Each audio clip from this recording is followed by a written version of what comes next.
Alright.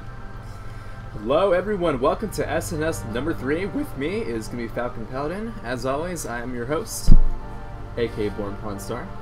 And spawned on the top left side is our blue hero Terran. He's Moxie, and his opponent in the top right is the dark blue KSW Zerg. And in case you guys don't know, KSW is a really good Zerg player. He's actually been around for quite a while, but I guess he took a break off the Starbow for a few months, and now he's back. Alright, Falco, how you been doing? Hey, been doing pretty well. Pretty happy to be here doing SNS with you. Alright, so I have not cast KSW before, but I am familiar with Moxie. Who do you favor in this match right now? You know, it's really close to say. I would say KSW, probably. But Moxie's definitely a good player, so can't count him out just yet. Alright, well, sounds good. Again, I know that Moxie's a really solid Terran player. KSW, while he was away, was he playing StarCraft at all, or another game, do you know? You know, most likely he was probably playing some Brood War. Oh, okay. Yeah, he's well, definitely good. playing that too. Those skills should translate fairly well then. Yep. Awesome. Alright, well... Game sound. Uh-oh. Uh-oh, do we have that on? Yeah, it should be on now. Okay. Excellent. Looks like the expansion hatch is going down right now for KSW. Fairly standard here in this particular matchup. Two-base Muta is generally what we will see for Zergs going against Terran. In response, whoa, Command Center first here after Supply Depot for Moxie. So, alright. A bit of an economic play out of him. He doesn't want to get any harassment out super early. And following that up immediately with a barracks, wants to make sure he has some level of defense. But yeah, that Command Center early says he's really going to go for that macro play. No crazy all-ins coming from our Terran player today. Yeah, no, this is a pretty standard build, and Moxie definitely favors it quite a bit. I mean, a lot of Terran players say it's arguably the best, safest economic build. Of course, 1-Rax FE is going to be a little bit safer, but you can't really deny the fact that 1-Rax, that a CC first is going to get you that economic advantage that is so important in a 2Z matchup. Absolutely. Yeah, getting the SCVs out and making sure you have the income you need to deal with the never-ending swarm of Lings and Mutas and Hydralisks, depending on what the Zerg is going for, is very nice. Alright, so Moxie scouts in the complete wrong direction, and KSW sends his Overlord to the exact right position. I feel like he scouted that out. Let's see real quick. No, the Overlord actually gets over there and then starts heading back. He doesn't actually peek in there at all. I don't think he even knows necessarily where Moxie is. I'm just taking a look at his vision, and yeah, he doesn't see any buildings. He might have seen an SCV over there, but that's about it. So interesting play with that Overlord. Is he going to try to... Okay, now we go. Now we take a look at that Overlord. He sees the expansion has come down for Moxie. He knows where that is, and that's going to be very useful for him, just to make sure that he knows what's coming from the Terran player. And finally, the SCV heading on up to the top right side, exactly where KSW is and has been the entire time. Going to try to get a scout off, but there are 10 Lings on the way. There is a Queen. I'm not sure how much information he's going to be able to get. There we go. Enrage going down on that Queen, and doesn't even make it up the ramp, and does explode. So going a little bit blind here, but I guess as a Terran player, you can probably know what's going on at this point in the game from your Zerg opponent. Yeah, and you know, I think the main thing that Moxie wants to know is whether or not it's going to be a 2-hatch play or 3-hatch play. Unfortunately, he doesn't see that. But, you know, oh, wow, actually we have a lot of Zerglings swarming in, so I don't know if Moxie's going to be ready for this, but it looks like he knows about this. He's pulling the boys, and he's got the block in. Yeah, there we go. Doing a whole position there on the ramp with the SCVs, making sure the Lings cannot get through. The Lings are happy enough to take down the Supply Depot, though. One Supply Depot does explode, supply blocking Moxie. They're going to try to kill that Command Center, but the liftoff prevents them from getting any more hits off. And at this point, KSW is just going to go ahead and try to deny. I don't think he's getting up that ramp, not with the Marines and the Firebats at the top there and the SCVs holding, but that was a pretty big win there for KSW to be sure. Moxie kind of caught with his pants down there, not quite ready for that huge influx of Lings. Yeah, no, I agree. But of course, definitely with that many Zerglings invested, he's going to be behind in the drone count. And you can definitely see that with 23 workers. Oh, well, actually, now he's droned up. He's droning really hard now. I really like that because he's taking map control with the Speedlings. And then with that, he's able to deny some mining and get his minerals back up to even a higher count than Moxie while denying mining in the natural base. So, good play by KSW for so far. So, looks like now he's going to drop down the Spire. So how would you... Gas. Sorry, go ahead. Yes. Yeah, absolutely. Mutas are definitely on the way. As the Terran player in the situation, how would you prevent that type of an attack from Lings from denying your mining for that long? Like, what would you do to make sure that didn't happen to you in that particular situation? Well, first of all, you'd have to sniff that out. Unfortunately, Moxie didn't get a quick scout in to see that happening. But throwing down a bunker would easily protect you, as well as getting a few fire bats. 2 fire bats is pretty much all you really need, but 1 fire bat's enough. But yeah, unfortunately, his scout went the wrong direction. That's exactly why he wasn't able to sniff out this incoming Zergling attack. But now KSW does have his second gas up, so he's going to throw some more drones in there.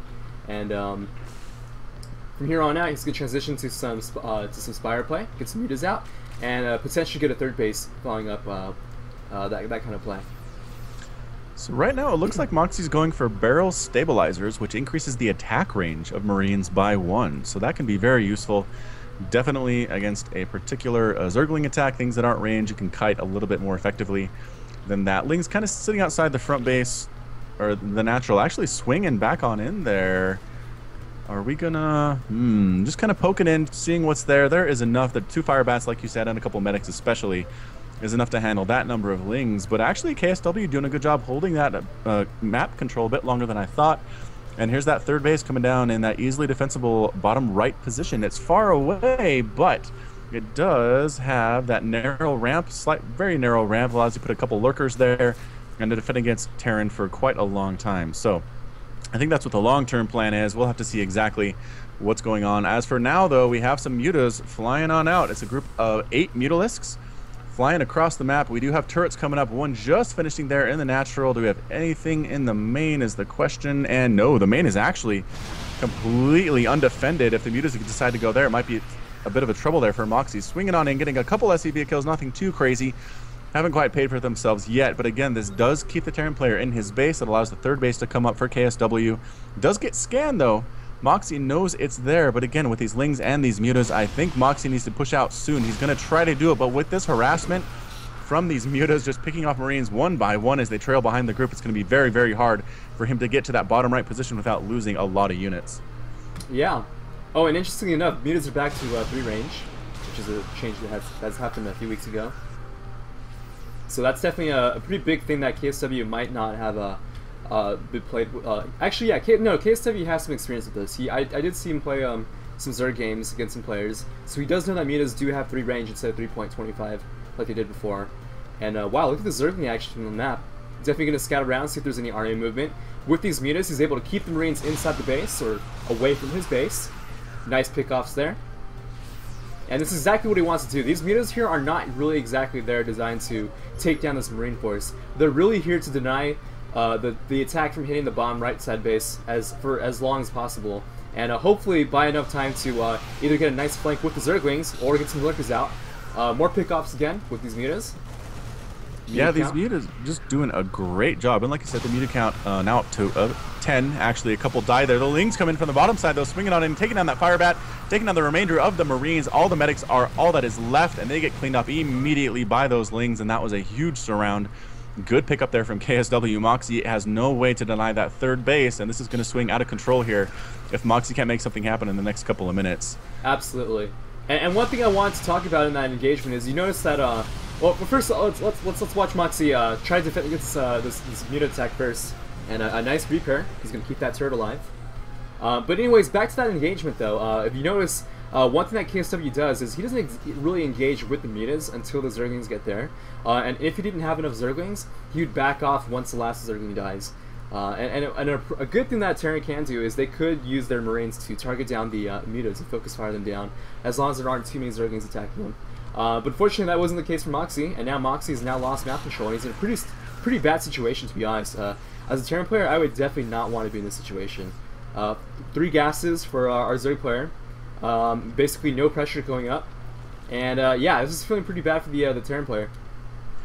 Yeah, I mean, the Zerg player here, KSW, has lurkers, he has mutas, he has Lings, he's getting that increased Ling attack speed upgrade, he's getting Ling armor. I mean, he's doing everything he wants to do because he's not under pressure. Defiler mound coming up as well. He's just pretty much free to go to that particular composition, that great composition against Terran players that he needs, with the Dark Swarm, with the Lings, with the lurkers, and really there's nothing Moxie can do about it. He just has to prepare for what he knows is coming what he knows is going to be pushing in his front door fairly soon, and he is getting a science vessel. That's very good. He's getting tanks as well, armor for his infantry. I mean, he's doing everything he can to repair, but like you said, that 3 gas, that 3 base economy, KSW is feeling very happy, very comfortable, has a 57 to 51 harvester supply lead, and is just doing everything perfectly at this point. No, I absolutely agree. Now, Moxie is trying to go for a drop here, and that's one thing that could get him back in this game. If he could just get some cost-effective engagements, possibly snipe down some drones or even some gas geyser, he could get back into this game. And actually, I hope that I hope he can get enough map control for him to be able to move out towards the natural base of our Zerg opponent. But KSW is a good player. I don't think he's gonna let Moxie get as much map control as he would like. And look how active he is with these Zerglings. He knows exactly when this attack is coming out. Moxie's gonna bank on this dropship doing as much damage as possible, or at least pulling out the Zerg army out of the way. At the same time, now he is moving ahead. These siege tanks do have siege mode. Yes, they do have siege mode. There is a Nidus Swarm that just popped up in the natural of, there we go, of the Zerg player. I don't think it's actually going to pop out anywhere anytime soon, but here we go. Big swing in with the Lurkers, trying to get burrowed right on top of this army, doing a pretty good job of it. Huge, huge hits on top of those Marines. The Lings getting a surround as well. The tanks doing what they can, but getting chewed to death by these little Lings, ripping them apart. The last siege tank is alive, irradiating one of the Lurkers, but that was just a massacre in favor of KSW. Moxie retreating as best he can. The drop here at the 3rd doing fairly well, but there are Lings here. There's a single Lurker here. It gets cleaned up entirely. I don't know how much attention Moxie was paying to that at all. All that's left is the dropship, and that's it. I mean, map control is completely in KSW's favor. Every single thing that Moxie tries to do drops. Push outs to the middle just get completely shut down. And KSW is just trying to bleed the Terran player to death, make sure he doesn't get a 3rd base, and then just come steamroll him later.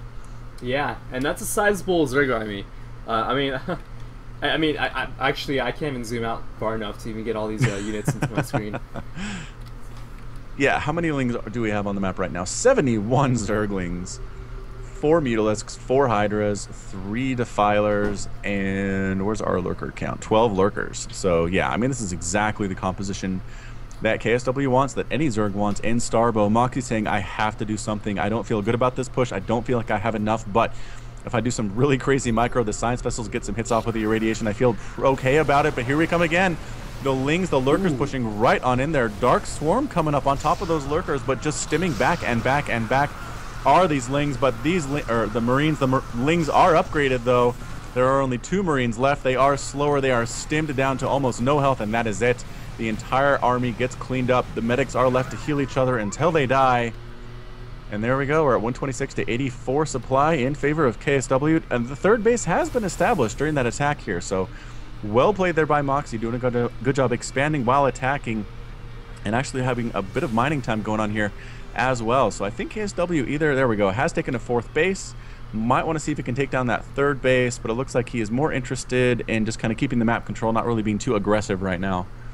Yeah, no, it's a tough situation because as a bioturn going against Zerg, you want to stay active and you want to get cost-effective engagements, but it just seems like KSW's macro is just really getting out of hand, and there's really no way that Mox can take cost-effective engagements just because of how large the army is. And just as I say that, nice engagement here.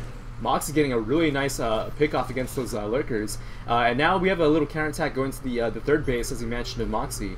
I'm not sure if he's got enough units to defend against that, but we're just going to have to see that. At the same time, he is going to the natural base. The counterattack is hitting the 3rd. Moxie, how does he react? Yeah, I think the 3rd base is pretty much just dead. Moxie really just focusing on the front of that natural, laying siege to KSW. But again, the Lurkers are over there, and the Lings are pushing right on up. Oh, here we go. Lurkers pushing right on top of that ramp, burrowing. Units that try to come down and defend against this are going to die. We are repairing the bunker. The Lurkers pick up and move back out of range of the bunker. They're going to try to take care of as many of these SCVs as they can. They are being detected. SCVs coming in to try to take care of these Lurkers, and they do clean every single one of them up. There are still Lings in the production facilities, though.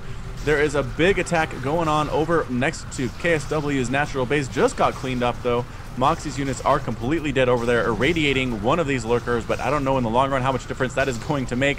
Lings smashing down supply depots, taking down SCVs, and Marines and Firebats trying to retreat back to their own main to defend against this Ling attack. The Lings just doing so much damage, and finally finally, I think we're completely cleaned up there. And we are. There are some Zerglings still out on the map, but Moxie actually has managed to stabilize just a little bit. The third base is under attack. It is burning, but it did lift off in time to where it's not completely dead. Another huge swell of Lings and Lurkers are pushing across towards that natural. Again, it's 149 to 90 supply. KSW bringing the Lings in, bypassing the bunker almost entirely. It does explode, however. Firebats preventing more Lings from coming in. This Firebat count is actually getting a little bit out of control. Roasting down Zerglings left and right. That was not a great push or poke there by KSW. So he kind of is probably going to sit back just a little bit. He has some Scourge out on the map to try to deal with those Science Vessels that are causing him some trouble. And are we actually going to try to get them? We are, but Stim Marines come out underneath and chase them away. Another big push coming across here. Moxie deciding to be on the aggressive side. Lings sweeping in to try to clean up this SCV line. But like you said, a single Firebat does so well against this Dark Swarm coming down. A bit misplaced though. All the Lings end up dead anyway. That a Firelord gets chased away. Push up again with the Lings, with the Lurkers, with the Scourge. The Scourge trying to get those Science Vessels, and they do take out a couple of them. Not before Irradiate goes down on a bunch of the Lurkers. Two of them die. One of them is going to die as well. Moxie's defense is just, it is inspired at this point. He is holding as best as he possibly can. Lings cleaning up as best they can as well, but no, the Firebats are roasting them. There is enough energy on these Science Vessels to clean up the number of Lurkers that there are, and Moxie says, all right, I feel good about my position. It's pretty much just Lings that are coming up, but then the Ultras arrive. Ultralisks come, and they immediately take down every single SCV. The Stimmed Marines are trying to kill them and actually doing a good job of it. Wow. One does go down, Irradiate going down on the other two Ultralisks, and Moxie's holding. Yeah, I was surprised about that. And also, one thing if you're a turn player, one thing you could do against Ultralisk is make sure you target fire down the Ultralisk. You don't want to disperse your fire against the Ultras. You want to really focus fire one Ultra at a time, and that's something that that Moxie was doing in that last engagement. But when I see Ultralisk, they're pretty demoralizing considering how much armor they could get. I mean, 5 armor compared to the 9 possible damage of Marines. Yeah, that definitely mitigates a lot of the damage that Marines can do. But anyways, a nice Zergling counterattack here. Gonna get a few SCV kills here, but a nice little pick off with the Marines to clean them up. But yeah, these Ultralisks though are really the things that are really scaring me here, and he's gonna have to get some really quick early preemptive irradiates in order to really whittle them down for his Marines to take him. But yeah, looks like Moxie is stabilizing, but I mean 175 food supply count for KSW here. Now he's gonna go ahead and deny this third base from mining, and he's gonna take it down. And this is looking pretty bad. A lot of Ultras coming in here. Yeah, only one Science Vessel left, and that's it. Moxie calls the GG, recognizes those Ultras almost have full upgrades, and that is it. KSW is victorious there in Game 1. Woo!